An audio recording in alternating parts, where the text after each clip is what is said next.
Hey there, Christopher Thunder here from the world's dirtiest workshop, here working on my Subaru, my 350 horsepower race car, right?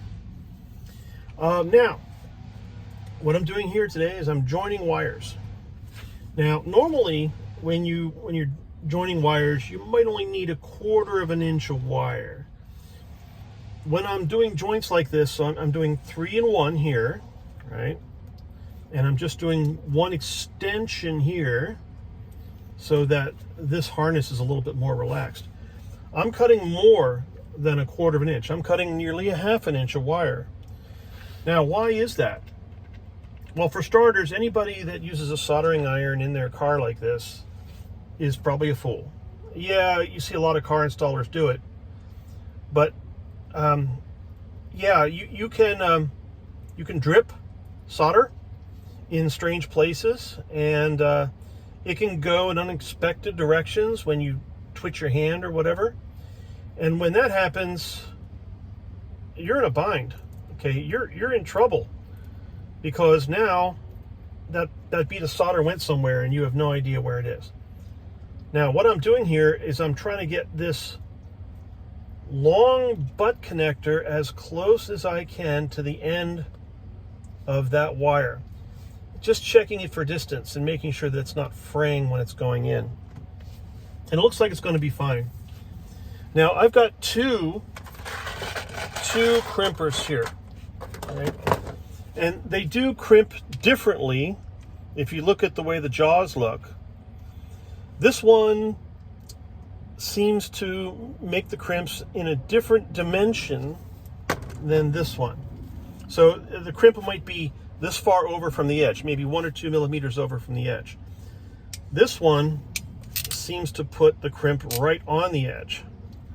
So for something like this, where I'm taking a butt connector and I'm using it to connect 2 or 3 wires here, make sure that goes in all the way, hold it as close to the end of the wire as you can. Okay, so we're going to hold that in there. While you're doing this, you have to remember not to get your skin of your hand caught in the crimper. Now that's actually not bad. So what I'm going to do is I'm going to twist it a little bit.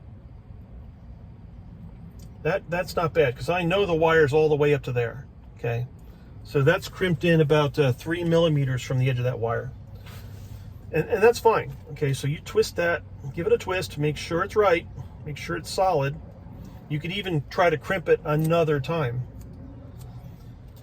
Take your electrical tape, go right up to the end, give yourself a lot of room with it, then wrap it as cleanly as you can.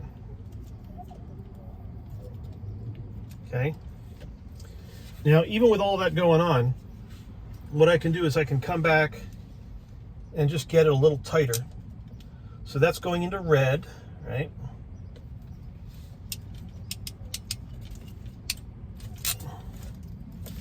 That's even a little tighter. I know that's not coming off. There's no way that that's coming off. Now, let's do this one. Looks like the wires are already slipping as I've twisted them. Make sure you get them unslipped. Put them all back. So here, and here. You can see there's a little tension on that. That's why I put the extension on that. Now, what I can do is I can try and tape them together just like that, so that when I crimp them, they're not going to be a problem. Okay, so I'm going to bind them together because of the tension that's on them. Now it's a lot easier to put the butt connector on. These butt connectors are a little tight for what they're doing. So I got 3 wires on here, and these 3 wires, they're stripping out to roughly a 16 gauge. But these red connectors are barely big enough for that 16 gauge. Barely big enough. Now I can hold that in place. I want to make sure that I get the connector like 3/16 of an inch sticking out. Don't get the meat of your hand stuck in the crusher. Nah, you don't want any part of that. You can see there that crimped really far out. Okay. What I'm going to do is I'm going to come back with the other crimper and get that different.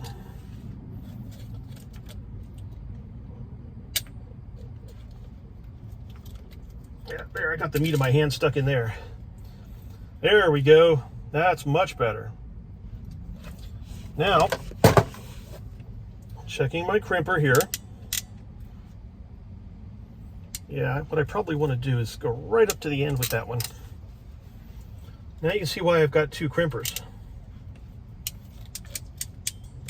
There we go.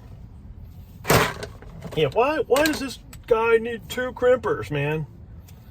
So I can do different crimping strategies to make sure that my wires never come apart.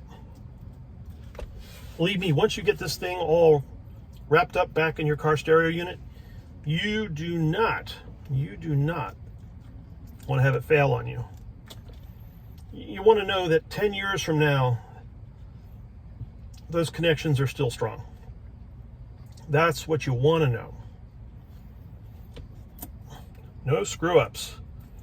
You don't want screw-ups now, and you don't want screw-ups later. Now, why am I saying that? You know, that just seems foolish, right? Well, guess what? I took my car to the dealership a week ago, and I went in for a recall on the door switch. And sure enough, when I got the car back, the speaker wasn't working in the door. And that was a little mind-blowing, but that's how it happened. That was not any fun. But this stuff happens. You know, yeah, it failed after they put the door panel on. So don't let it fail now. Don't let it fail later. Yeah, that's a sign of bad workmanship when you allow later failures as opposed to now failures. Bad workmanship. Now that's hooked in there really nice. Okay, so nice and tight. That is putting wires together. Now, you know, he's using a butt connector and only on one end. That's stupid. No, it's not. It's actually really quite smart, because you can get 2 or 3 crimps on that, and you know that is going to be a solid connection no matter what.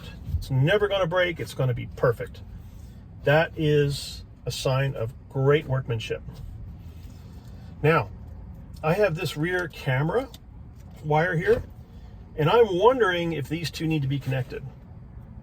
I think they do, and I think I'm going to be done.